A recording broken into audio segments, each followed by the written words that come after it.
जय शिवराय मित्रांनो, खरीप हंगाम येतोय आणि खरीप हंगामामध्ये शेतकऱ्यांना मोठ्या प्रमाणात पिकांवर येणाऱ्या रोगराईला सामोरं जावं लागतं।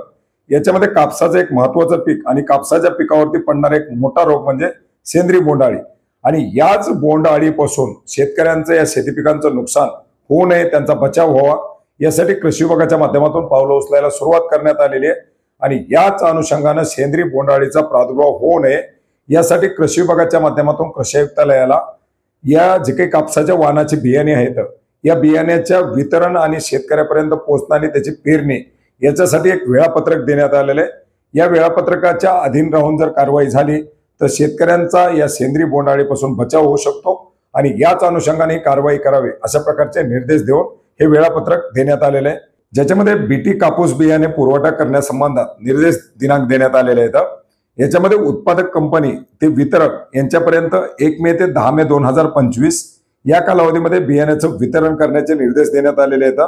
याच्यानंतर 10 मे 2025 नंतरच वितरक ते किरकोळ विक्रेत्यापर्यंत हे बियाणं दिलं जाणार आहे।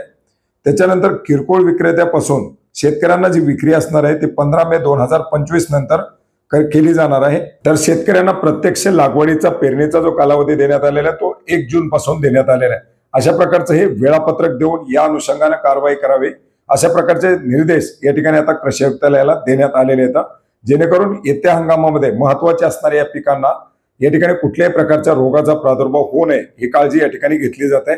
आणि हे जर वेळापत्रक या ठिकाणी जर कुठेतरी शेतकऱ्यांच्या माध्यमातून जर फॉलो केलं तर शेतकऱ्यांचं देखील नुकसान होण्यापासून या ठिकाणी बचाव होऊ शकतो। तर मित्रांनो, अशा प्रकारे एक महत्त्वाची अशी माहिती होती जी आपणास नक्की उपयोग पडेल अशी आशा करतो। भेटूयात नवीन माहितीसह नवीन अपडेटसह। धन्यवाद।